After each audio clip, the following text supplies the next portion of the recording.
Film की शुरुआत में हम कुछ सोल्जरों को देखते हैं जो कि एक जंगल की ओर जा रहे होते हैं। उनमें से एक सोल्जर बहरा होता है जिसको उसके आसपास की चीजों को कुछ भी पता नहीं चलता है। तभी उसका एक दोस्त उसको पीछे चलने को बोलता है और सभी एक तालाब के किनारे रुक जाते। तभी बहरा सोल्जर अपने घोड़े को एक जगह बांध रहा होता है। उसकी नजर पानी के पास जाती है जहाँ पर एक सोना पड़ा हुआ था और तभी वह उसके पास जाता है और उसको उठा लेता है। पर इन सबको ये नहीं पता होता है कि यहाँ पे एक सायरन विच भी रहती है जिसकी पूरी बॉडी हीरे और सोने से बनी होती है। अरे बाप। और वह पानी के नीचे से इनको देख रही हो। सोल्जर के साथ वहाँ पर कुछ जादूगर भी आए होते हैं जो कि काला जादू करने वाले होते हैं। और तभी सायरन विच आती है और एक अजीब सा डांस करने लग जाती है और वह जैसे ही चिल्लाना स्टार्ट करती है सब उसके वश में हो जाते हैं इसकी आवाज़। और फिर एक अजीब सा डांस दोबारा करती है और फिर चिल्लाती है जिससे वे एक दूसरे को मारने लग जाते। वहाँ पर सारे के सारे सोल्जर सायरन विच की तरफ अट्रैक्ट होने लग जाते हैं और एक दूसरे को मारते हुए उसके पास आगे बढ़ रहे हो। सायरन विच का चिल्लाना बढ़ जाता है और तेज होता ही जाता है जिससे वे एक दूसरे को मारते हुए आगे बढ़ते हैं।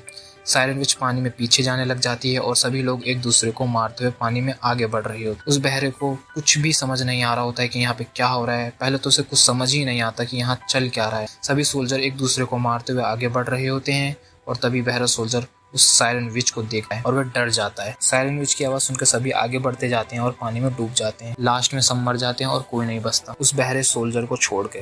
तभी सायरन विच की नजर उस बहरे सोल्जर पर जाती पर बहरे सोल्जर पर कोई असर ही नहीं पड़ता और ये देखकर विच हैरान हो जाती है। अरे इसको तो कुछ हो ही नहीं रहा और इसको कुछ समझ नहीं आ रहा होता है।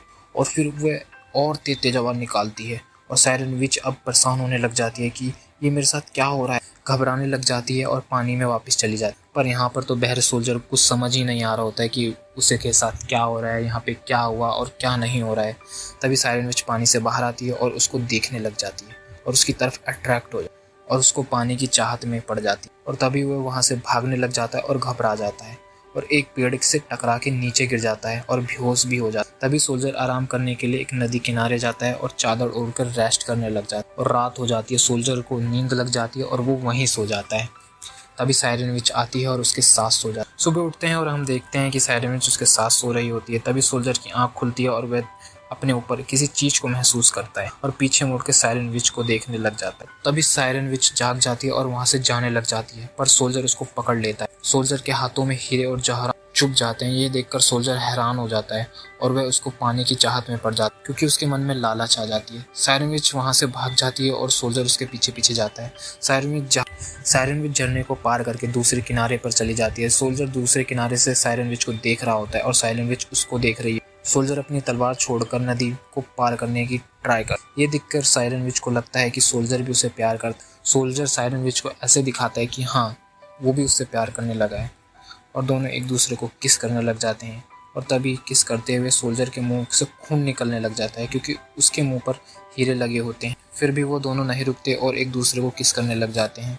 उसको किनारे पर लाकर एक झटके में बेहोश कर देता है। इस प्रकार वह अपने इंटेंस में पास हो जाता है और सायरन विच की बॉडी पर जितने भी हीरे और जवाहरात जड़े होते हैं सबों को ले लेता है जिसकी वजह से सायरन विच की बॉडी पूरी तरीके से जख्मी हो जाती है और सोल्जर उसको नदी में फेंक देता है। सायरन विच का खून पूरे तालाब में फैल जाता है। सोल्जर हीरे जवाहरात को एक चादर में करता है और वहां से भागना शुरू कर देता है। सायरन विच की अब बॉडी तालाब में जा चुकी होती है और एक भयंकर तरीके से तालाब में जा रही होती है। नदी का तालाब का पानी सब खून में बदलने लग जाता है। बहरे सोल्जर को हीरे और जवाहरात ले जाने में बहुत ज्यादा प्रॉब्लम आती है क्योंकि वह बहुत ज्यादा भारी होता है और वह बहुत ज्यादा थक जाता है। तभी उसको सामने नदी दिखाई देती है और वो पानी पीने के लिए जाता है। तभी खून वाला पानी आ जाता है। उसको पता भी नहीं चलता है कि उसके साथ क्या हो रहा है और वह उस पानी को पी लेता है जिससे उसकी तबीयत खराब होने लग जाती है और उसको घबराहट होने लग जाती है और अचानक से उसको आवाजें सुनाई देने लग जाती है जो कि सायरन विच की ब्लड की वजह से हुआ, जिससे सोल्जर एकदम पागल जैसे बिहेव करने लग जाता है और उसे कुछ समझ नहीं आ रहा होता है।